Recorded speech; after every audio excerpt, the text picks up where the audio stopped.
I already had a Steam Deck LCD 64GB model that I upgraded, so I had no real reason for wanting a Steam Deck OLED. Actually, I have a real reason for wanting it.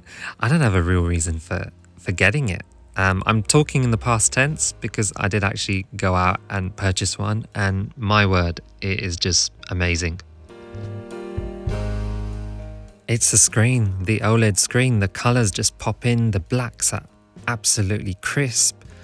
And it's just amazing. And the games that support HDR, some of them, not all of them, some of them are amazing. And the light, it is 30 grams lighter as well. I didn't notice that as much. And obviously the button at the top was different. And the two thumbsticks were made slightly differently. But it was the screen, that was the main difference. And playing it, I played Spider-Man Remastered first of all. And that was absolutely phenomenal for a handheld device. I did cap it at 30 frames per second because it was much more smooth than having it jump between 30 and 50 frames per second. I definitely don't like that experience. It's quite jarring, but the OLED handled this well. And the temperatures are so good on this. The fan, you will hardly hear it. And it's nice and cool and you get a couple hours battery out of it. And it's just amazing what Valve have done with this device. Jurassic Park Evolution 2, about a year ago, I was only getting 30 to 40 frames per second. I'm now getting up to 60 because of the software support that's gone in, and most of it is from Valve's side. They're doing so much to improve the software daily. And this is where the Steam Deck beats all other handheld machines. And those handheld machines, even though they are Windows, and they might be stronger, the support from Valve in terms of software is just amazing. And now this OLED screen has just blown it out of the water. I really don't care that the resolution is only up to 800p, because on a small screen it doesn't matter too much anyway. But it just looks absolutely phenomenal, and I find myself wanting to game on this more than my PS5, which is hooked up to my main TV. With that being said, if you were looking to pick up a Steam Deck and you had a budget, it is coming up to just under £500, or I think just over $500 in the US. And you can pick up the LCD model for a lot less, particularly a refurbished one for even up to half the price, especially if you're looking on eBay somewhere. And you can still get the same experience. It is literally just the screen that will be a big difference for some of you. Yeah, of course, you'll get a cooler CPU, you'll get extra battery life, but for me personally, the bigger difference was the OLED. You get a few frames here and there, but nothing too big. You're still supported with the LCD model, but it's just that screen that makes the difference. The LCD screen is so washed out, and to have this one with clarity is just, you just don't want to put it down, to be honest. Can I say that?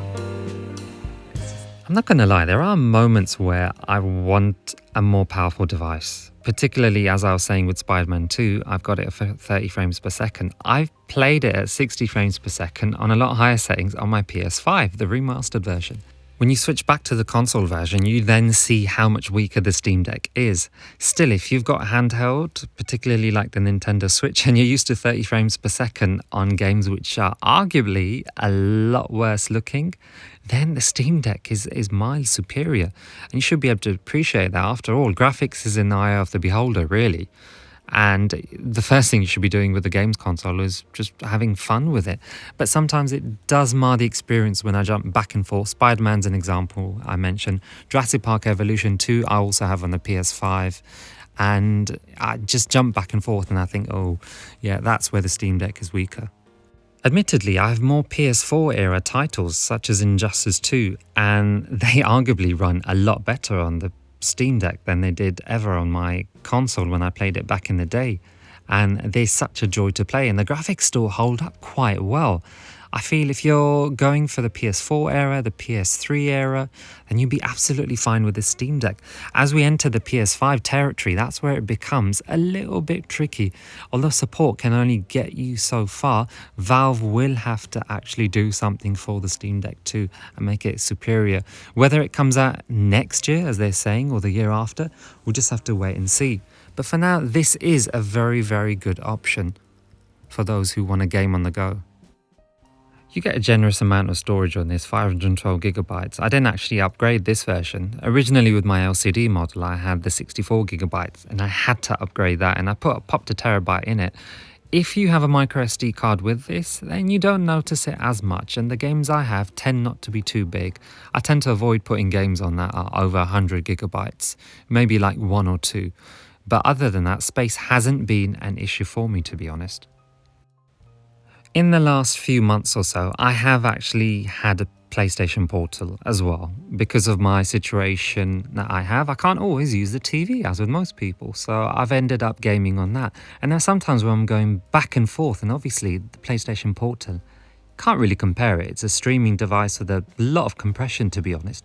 But because I enjoy my PS5 library more and the PlayStation library that I have, I tend to play that a little bit more. That's probably the only thing that stopped me from playing the Steam Deck OLED the most in my household. The library I have is great, but a lot of the games are older, as I've mentioned before, and because of that, I can't use this device, or I don't use this device as much. I think if a Steam Deck 2 came out that was able to play a lot of the AAA games with ease, then that could possibly change. So, should you purchase a Steam Deck OLED? If you are looking to get a Steam Deck and you have no current model, then yes, don't hesitate. If you've got the LCD model already, possibly not, unless you've got a plan for the LCD model or you have a lot of money. Now, in my case, I'm planning to sell the LCD model to obviously replenish some of those funds. Otherwise, if you've got the money, then yeah, I guess you could just go and get it. But if you've got the LCD model, it will be the same for you except for that screen. But yeah, let me know what you think in the comments below, whether you're thinking of getting a Steam Deck OLED, or whether you're happy with the LCD model, or whether you're thinking of getting an LCD model instead. As usual, like and subscribe, and yeah, until next time.